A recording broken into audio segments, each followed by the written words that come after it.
Hello dear friends, welcome to Jam Guru ji. आज हम आपके लिए जो नेक्स्ट पार्ट है वो लेके आए हैं 40वां पार्ट।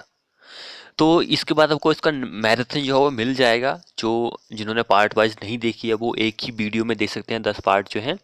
तो चलिए हम शुरू करते हैं आज की अपनी वीडियो। तो देखिए, सबसे पहले हमारा फर्स्ट क्वेश्चन बोल रहा है कि which of the following test is use to check the soundness of cement. Soundness जो होती है, एक्सपेंशन जो होता है, उसको फाइंड आउट करने के लिए किया जाता है।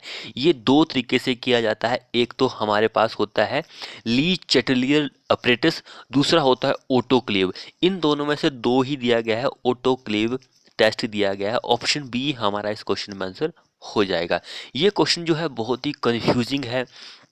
कई स्टूडेंट ऐसे होते हैं कि भाई साउंडनेस के लिए ली चिटलियर होता है लेकिन यहाँ पे ऑटो क्लेव दिया गया है, तो थोड़ा बहुत वो कंफ्यूज हो जाते हैं। दोनों किए जाते हैं भाई, एक मैग्नीशियम फाइंड आउट करता है एंड एक जो होता है दोनों को ही फाइंड आउट करता है लाइम एंड मैग्नीशियम का प्रेजेंस जो होता है सीमेंट में। अगर हम एयर परमेबिलिटी मेथड की बात करें, ये फाइनेस की को फाइंड आउट करता है। जो फाइनेस होता है उसको फाइंड आउट करता है। तो फाइनेस ये इससे फाइंड आउट कर सकते हैं। कंप्रेसिव टेस्ट जो होता है, इससे आप कंप्रेसिव स्ट्रेंथ जो होती है उसको ही फाइंड आउट कर सकते हैं। अगला हमारे पास यहाँ पे न्यूमेरिकल पूछा गया है। एस्टिमेशन क्वेश्चन से बोल रहा है कि calculate the approximate number of cement bags required for preparing wet concrete. हमारे पास दिया गया है 10 cubic metre by volume of 1:, ये हमारे पास रेशियो दिया गया है। Mix proportion consider by dry volume of इतना दिया गया है पर क्यूबिक मीटर ऑफ बैटर। क्या सीमेंट के बैग्स कितने लगेंगे? इंपॉर्टेंट क्वेश्चन एग्जाम के पॉइंट ऑफ व्यू से आप इसको फाइंड आउट जो है वो कर सकते हैं। इजी तरीके से आप इस क्वेश्चन को फाइंड आउट कर सकते हैं। आप सभी को पता है कि भाई कैसे फाइंड आउट करना है। ऑप्शन हमारा सी आंसर हो जाएगा। वही फॉर्मूला है, वही आपको सम ऑफ रेशो कर देना है। ये आपको पता है कि भाई 1 क्यूबिक मीटर के लिए कितना लगता है, ड्राई मोटार इतना लगता है, तो भाई 10 क्यूबिक मीटर के लिए कितना लगेगा, आप मल्टीप्लाई कर सकते हैं दोनों को। और उसके बाद हमारे पास जो भी आंसर आएगा वो 45 आंसर आएगा। अप्रोक्सीमेट 44 आता है, लेकिन ये नियर बाय ऑप्शन हमारा बिल्कुल सही आंसर हो जाएगा। अगला जो क्वेश्चन पूछा गया है कि अकॉर्डिंग टू हमारे इस आईएस कोड, अब इस आईएस कोड को आप अच्छी तरह से देख लीजिए। 8041, ये आईएस कोड जो है किससे रिलेट करता है, आपको सबसे पहले इसके बारे में जानकारी जो है होना बहुत ही जरूरी है। क्योंकि ये आईएस कोड जो है रैपिड हार्डनिंग सीमेंट जो होता है उससे रिलेट करता है, तो आपको इसके बारे में पता होना बहुत ही जरूरी है। तो देखिए, मिनिमम स्पेसिफिक सरफेस एरिया जो होता है rapid hardening cement Portland cement के लिए, वो कितना होता है भाई? मिनिमम सरफेस एरिया जो होता है ये सेंटीमीटर स्क्वायर पर ग्राम में होता है। जो फाइननेस ऑफ फाइंड आउट करते हैं वो सेंटीमीटर पर स्क्वायर ग्राम में ही आती है। तो रैपिड हार्डनिंग सीमेंट की अगर हम बात करें वो 3250 होता है सेंटीमीटर स्क्वायर पर ग्राम। अगर हम ऑर्डिनरी पोर्टलैंड सीमेंट जो होता है उसकी बात करेंगे तो वो 2250 होता है। ये भी आप याद रखिए। ये मैं आपको कई बार बता चुका हूँ भाई कि रैपिड के लिए कितना होता है, ऑर्डिनरी के लिए कितना होता है। जिसने अभी तक हमारे चैनल को सब्सक्राइब नहीं किया है वो कर लीजिए भाई। अब अगला क्वेश्चन बोल रहा है कि water content where further losses of moisture will not result in any soil volume reduction is known है। उसको हम क्या बोलते हैं भाई? बोल रहा है कि भाई एक ऐसा वाटर कंटेंट जहां पर लॉस नहीं हो रहा है मॉइस्चर कंटेंट, जो वॉल्यूम है सॉइल की, उसमें लॉसेस आपको नहीं देखने को मिल रहा है, रिडक्शन कमी जो है वो देखने को नहीं मिल रही है, उसको हम क्या बोलते हैं? तो उसको हम बोलते हैं श्रिंकेज लिमिट। ऑप्शन बी हमारा इस क्वेश्चन में आंसर हो जाएगा। तो देखिए, हिंदी में भी क्वेश्चन लिखा हुआ है, आप हिंदी में क्वेश्चन को पढ़ सकते हैं। बोला कि पानी की वो मात्रा जिसके बाद नमी की कमी के कारण मॉइस्चर जो है उसमें कमी आ रही है, लॉसेस में आ रहा है। तो मिट्टी की जो मात्रा है वॉल्यूम ऑफ उसमें की मात्रा में कमी नहीं होगी। इसे निम्नलिखित में से किस रूप में जाना जाता है? तो उसको हम श्रिंकेज लिमिट में जानते हैं। ऑप्शन बी हमारा आंसर हो जाएगा। अगला जो क्वेश्चन बोल रहा है कि which of the following is false, गलत रिगार्डिंग ट्रायंगुलर वियर। ट्रायंगुलर बांध जो होता है उसके अकॉर्डिंग कौन सी गलत स्टेटमेंट है, हमें वो बतानी है। तो यहाँ पर ventilation of triangular wear is necessary, ये गलत है। वेंटिलेशन की कोई भी जरूरत नहीं होती है ट्रायंगुलर बांध जो होता है उसमें, ये गलत है। ये सही है, ये भी सही है, और फोर्थ नंबर वाली भी सही है। आप इन चारों को याद कर लीजिए क्योंकि एग्जाम में क्वेश्चन जो है पूछा जा सकता है, यहाँ से भी क्वेश्चन बन सकता है। अब एक न्यूमेरिकल की इस वीडियो में आपको 3-4 न्यूमेरिकल देखने को मिलेंगे। अच्छे न्यूमेरिकल है, आपको पता होना ज़रूरी है। अब देखिए क्वेश्चन बोल रहा है यहाँ पर कि if the angle of internal friction यहाँ पे थोड़ा सा गड़बड़ हो गया। तो एंगल ऑफ इंटरनल फ्रिक्शन हम ऐसे डिनोट करते हैं इसको, वो कितना है 30 डिग्री है फॉर ए सॉइल के लिए। The angle of failure plane relative to the major principal plane in a triangle test will be. कितना इंपॉर्टेंट क्वेश्चन है एग्जाम के पॉइंट ऑफ व्यू से, आपको इसके बारे में पता होना चाहिए। तो यहाँ पर हमसे मेजर प्रिंसिपल प्लेन जो होता है उसका फेलियर प्लेन जो एंगल होता है वो फाइंड आउट करने के लिए पूछ रहा है। मेजर प्रिंसिपल प्लेन जो होता है उसका एंगल ऑफ फेलियर प्लेन ये पूछा गया है। तो फाइंड आउट कीजिए। हम क्यू एफ से इसको डिनोट करते हैं। तो क्यू एफ जो होता है 45 डिग्री प्लस ये हमारे पास एंगल ऑफ इंटरनल फ्रिक्शन दिया गया है, ये दिया गया है। तो 30/2 ये फॉर्मूला होता है यहाँ पे। तो ये फॉर्मूला यहाँ पे 30 लगाएंगे तो इसको आप कैलकुलेट करने के बाद हमारे पास जो आंसर आएगा वो 60 डिग्री आंसर आ जाएगा, ऑप्शन नंबर बी। अगला ये भी क्वेश्चन कॉमन क्वेश्चन है, कई बार एग्जाम में पूछा गया है कि अकॉर्डिंग टू हमारे इस आईएस कोड के अकॉर्डिंग ये, तो what is the maximum permissible effective slenderness ratio जो होता है टेंशन मेंबर के लिए। थोड़ा आईएस कोड में थोड़ी गड़बड़ है, आप इसको करेक्ट कर लीजिए। 800 होता है मेरे हिसाब से। तो टेंशन मेंबर के लिए reversal of direct stress occur due to load other than wind और या फिर सिस्मिक फोर्सेस, तो उसके लिए 180 होता है। ऑप्शन सी हमारा डायरेक्ट टेंशन के लिए होता है भाई, डायरेक्ट टेंशन के लिए 400 होता है, उसको आप याद कर लीजिए। अब ये क्वेश्चन देखिए कितना इंपॉर्टेंट क्वेश्चन है, इस क्वेश्चन को भी आप हल्के में मत लीजिएगा। ये क्वेश्चन हम पहली बार अपने वीडियो चैनल में करवा रहे हैं। क्वेश्चन पूछ रहा है कि guide bank are provided in river. Guide bank जो होते हैं वो नदी में हम क्यों प्रोवाइड करते हैं।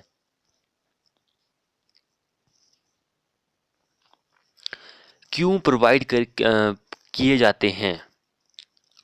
देखिए गाइड बैंक जो होते हैं हम इसलिए बनाते हैं, मान के चलो कि हमारे पास कोई नदी है हमारे घर के आसपास, तो हम क्या करेंगे कि उस नदी का जो पानी है हमें किसी एक पर्टिकुलर जगह पर चाहिए, तो उस जगह पर पानी पहुंचाने के लिए हम गाइड बैंक नाम की एक टर्म जो होती है उसको यूज करते हैं। तो इस क्वेश्चन में हमारा जो आंसर हो जाएगा वो ऑप्शन नंबर बी हो जाएगा। Channelise the flow of river. नदी का जो प्रवाह होता है उसको चैनलाइज यानी कि निश्चित जगह पर पहुंचाने के लिए हम यूज करते हैं गाइड बैंक जो होता है। जिसने अभी तक भाई चैनल को सब्सक्राइब नहीं किया, दोबारा से बोल रहा हूँ कि चैनल को सब्सक्राइब क्विक कर लीजिए, आपका ही फायदा है, हमारा भी थोड़ा सा फायदा हो जाएगा। अगला जो क्वेश्चन पूछ रहा है कि भाई सॉरी क्वेश्चन थोड़ा सा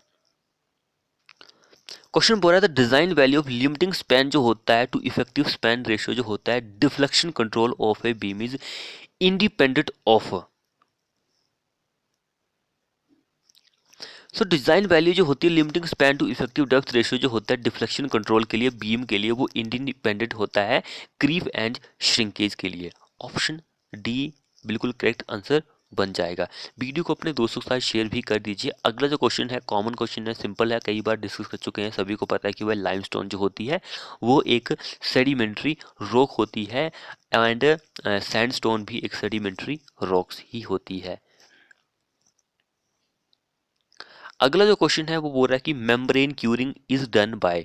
मेम्ब्रेन क्यूरिंग जो होती है वो की जाती है किसके द्वारा की जाती है। मेम्ब्रेन क्यूरिंग जो होती है, तो मेम्ब्रेन क्यूरिंग जो होती है वो की जाती है बाय अप्लाइंग पैराफिन और resin based liquid on the surface of the concrete. Applying paraffin, इसको आप याद रखिए, पैराफिन या फिर रेजिन बेस्ड लिक्विड जो होता है on the surface of concrete, उससे आप मेम्ब्रेन क्यूरिंग जो होती है वो कर सकते हैं। ये मेम्ब्रेन क्यूरिंग जो होती है इसको आप ड्राई प्रोसेस भी बोल सकते हैं, ड्राई। अगला क्वेश्चन देखिए, in earthwork computation on a longitudinal profile. Earthwork आप कैलकुलेट कर रहे हैं, लॉन्गिट्यूडनल प्रोफाइल जो होती है the diameter prepare to work out the quantity of earthwork is. जो डायमीटर आप प्रिपेयर करते हैं ताकि आप क्वांटिटी जो होती है अर्थवर्क की उसको वर्क आउट कर सके, वो कौन सा डायमीटर होता है या फिर कर्व होता है या फिर नेट होता है, क्या होता है वो। तो वो होता है मास हाउल डायाग्राम। मास हाउल डायाग्राम को आप सिंपल मास डायाग्राम भी बोल सकते हैं। मास डायाग्राम प्रिपेयर किया जाता है। ऑप्शन सी हमारा इस क्वेश्चन में आंसर हो जाएगा, ये आंसर हो जाएगा। 25 क्वेश्चन हम इस वीडियो में डिस्कस कर रहे हैं, इसके बाद आपको इसका मैराथन जो है मिल जाएगा। अगला जो क्वेश्चन पूछा गया है कि the indicator organism used to determine contamination of drinking water is. तो देखिए इंपॉर्टेंट क्वेश्चन एग्जाम के पॉइंट ऑफ व्यू से।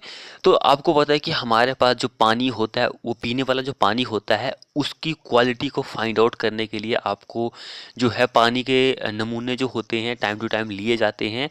तो उससे आप कैलिफोर्निया ग्रुप ऑफ बैक्टीरिया जो होते हैं उसका फाइंड आउट करने के लिए किया जाता है। ऑप्शन डी हमारा इस क्वेश्चन में आंसर हो जाएगा। अगला क्वेश्चन देखिए, अकॉर्डिंग टू हमारे इस आई स्कोर के according initial setting time ordinary portals में ग्रेड 43 ग्रेड के लिए कितनी होती है। इनिशियल सेटिंग टाइम, ये कंफ्यूज करने के लिए आपको यहाँ पे कहानी बना के पूछ रहा है, तो ये ही हमारा आंसर होगा। आपको पता है कि ऑर्डिनरी पोर्टल्स में 30 मिनट्स होता है एंड 600 मिनट जो होता है वो फाइनल सेटिंग टाइम होता है। कंफ्यूज नहीं होना है ऐसे क्वेश्चन में। अगला क्वेश्चन देखिए, द कारपेट एरिया जो होता है residential building is generally of its plinth area, उसके प्लिंथ एरिया का कितना होता है। प्लिंथ एरिया का 50 से 60% होता है, ये आपको पता है। 50 से 65 होता है, सॉरी परसेंटेज होता है प्लिंथ एरिया का, कारपेट एरिया जो होता है वो। अगला क्वेश्चन देखिए, विच of the following would defect develop when a tree grow rapidly. जो हमारा ट्री है बहुत ही तेजी से भाई ग्रो हो रहा है, वृद्धि कर रहा है, तो कौन सा डिफेक्ट जो होता है वो देखने को मिलता है आपको। तो यहाँ पर 3 ऑप्शन दिए गए हैं, उनमें से हमें बताना है कि कौन सा इफेक्ट देखने को मिलता है। तो भाई ये तीनों ही डिफेक्ट देखने को मिलता है। कोर्सर ग्रेन, ये तीनों ही देखने को मिलते हैं। ऑप्शन सी हमारा इस क्वेश्चन में आंसर हो जाएगा। अगले देखिए, in a rigid flooring, rigid footing जो होती है, sorry, on a cohesive soil the contact pressure distribution is. Rigid footing जो होती है कोहेसिव सॉइल के ऊपर, कोहेसिव सॉइल कौन सा हो गया, क्ले, सिल्ट, ये क्या है, कोहेसिव सॉइल है। तो कॉन्टैक्ट प्रेशर जो होता है, डिस्ट्रीब्यूशन जो होता है वो नॉन यूनिफॉर्म होता है, with maximum at the end and minimum at the centre. Maximum कहाँ पर है, एंड पर है। मिनिमम कहाँ पर है, सेंटर पर है। ये भी आप याद रखिए। ऑप्शन बी हमारा इस क्वेश्चन में आंसर हो जाएगा। अगला देखिए, एस आई यूनिट जो होता है kinematic viscosity is. Kinematic viscosity जो होता है उसका यूनिट क्या होता है, सिंपल है, मीटर स्क्वायर पर सेकंड। ये हम कई बार डिस्कस कर चुके हैं, यहाँ पे मीटर स्क्वायर होना था। ऑप्शन बी हमारा इस क्वेश्चन में आंसर हो जाएगा।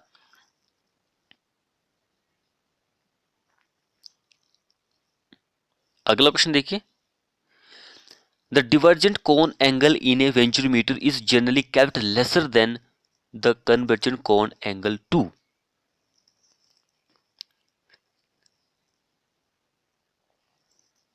बोल रहा है कि डिवर्जेंट कोन एंगल जो होता है वेंचुरीमीटर में, वो हम कम रखते हैं किससे, कन्वर्जेंट कोन एंगल से। क्या कारण है, क्यों रखते हैं, ताकि जो फ्लो होता है उसका जो सेपरेशन होता है वो रोका जा सके। सेपरेशन ऑफ फ्लो, जो फ्लो होता है वो भाई सेपरेट ना हो जाए, अलग अलग ना हो जाए, उसको रोकने के लिए आप डिवर्जेंट कोण जो होता है उसको कम रखते हैं एंड कन्वर्जेंट जो होता है उसको ज़्यादा रखते हैं। ये दोनों के बारे में आपको पता होना चाहिए कि भाई कन्वर्जेंट एंगल कितना होता है एंड डिवर्जेंट एंगल कितना होता है। ये भी हम कई बार डिस्कस कर चुके हैं।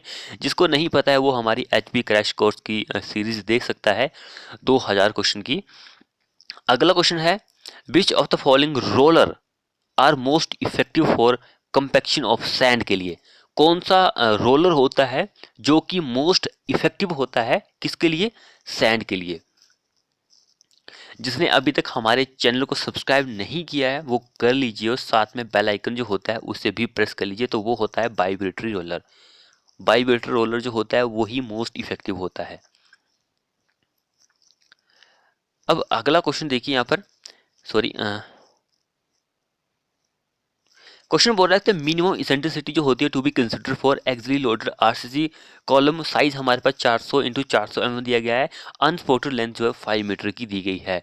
सबसे पहले ऐसे क्वेश्चन को फाइंड आउट करने के लिए आपको जो इसेंट्रिसिटी होती है वो उसका फॉर्मूला जो होता है वो पता होना चाहिए कि भाई मैक्सिमम कितनी होती है, मिनिमम कितनी होती है। तो ये उस फॉर्मूले से आप फाइंड आउट कर सकते हैं कि भाई कैसे फाइंड आउट करना है। सो मिनिमम इसेंट्रिसिटी हमसे यहाँ पे पूछी गई है, इसका फॉर्मूला मैं आपको बता देता हूँ, L effective over 500 plus D over 30 और 20 mm विच एवरेज लेस, कुछ इस तरह का फॉर्मूला होता है, आप सभी को पता है भाई। तो इस फॉर्मूले हम वैल्यू पुटअप कर देते हैं। हमारे पास एल इफेक्टिव कितना है, 5 मीटर दिया गया है, इसको mm में वैल्यू कन्वर्ट करते हैं क्योंकि हमारी ये वैल्यू mm में दी गई है। तो एल इफेक्टिव 5 मीटर का 5000 mm हो गया ओवर 500 प्लस डी क्या है हमारे पास, डी इफेक्टिव डेप्थ 400 दी गई है ओवर 30। तो देखिए आप इसको फाइंड आउट कर सकते हैं हमारे पास क्या आना चाहिए। तो हमारे पास इसको फाइंड आउट करने के बाद 23.3 आता है, ऑप्शन डी हमारा इस क्वेश्चन में आंसर हो जाएगा। मिनिमम इसेंट्रिसिटी जो होती है वो 23.3 mm आ चुकी है।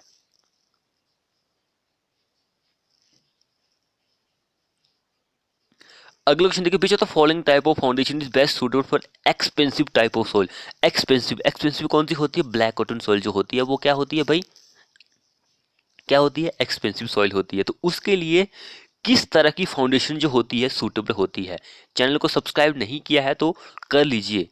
तो उसके लिए होती है अंडर रीमड पाइल, रीमड पाइल जो होती है वही एक्सपेंसिव सॉइल के लिए सूटेबल होती है। अगला देखिए, विच of the following is not cross drainage work, not cross drainage work कौन सा नहीं है, तो वो टनल जो होता है वो क्रॉस ड्रेनेज वर्क नहीं होता है, डी हमारा आंसर हो जाएगा। अगला और लास्ट क्वेश्चन देखिए हमारे इस वीडियो का, जो कि न्यूमेरिकल की फॉर्म में पूछा गया है। तो देखिए क्वेश्चन बोल रहा है कि फॉर ए हिली रोड है हमारे पास विद रूलिंग ग्रेडियंट जो है 6% दिया गया है, रूलिंग ग्रेडियंट देख लीजिए 6%, what will be the compensation gradient at a curve of radius 60 metre. तो आपको पता है कि भाई कंपनसेटिंग ग्रेडियंट जो होता है कैसे फाइंड आउट किया जाता है। तो ग्रेड कंपनसेशन जो होता है वो मिनिमम होता है, दो फॉर्मूले होते हैं, एक होता है 30 प्लस आर ओवर आर, एक होता है 75 ओवर आर। इन दोनों में से जो भी कम आएगा वही हम लेते हैं। मान के चलो कि एक का हमारे पास वैल्यू आप पुटअप कर दीजिए, आर की जगह 60 आएगा, ये भी आर है तो यहाँ पर 60 ही आएगा। एक का 1.5% आया, एक का 1.25% था, तो इनमें से कम कौन सा है सबसे, 1.25, ये कम से कम है। तो कंपनसेशन ग्रेड जो होता है वो होता है 6 दिया गया है हमारे पास, ruling gradient minus 1.25 is equal to 4.75% जो आएगा हमारा इस क्वेश्चन में आंसर हो जाएगा 1। ये हमारे पास कंपनसेटेड ग्रेडियंट आ चुका है। तो फ्रेंड्स यदि हमारे 25 क्वेश्चन आपको हमारी वीडियो कैसी लगी, वीडियो को अपने दोस्तों के साथ शेयर करें, चैनल को सब्सक्राइब नहीं किया है तो कर लीजिए और साथ में बेल आइकन को भी प्रेस कर लीजिए। मिलते हैं ऐसे ही नेक्स्ट वीडियो में।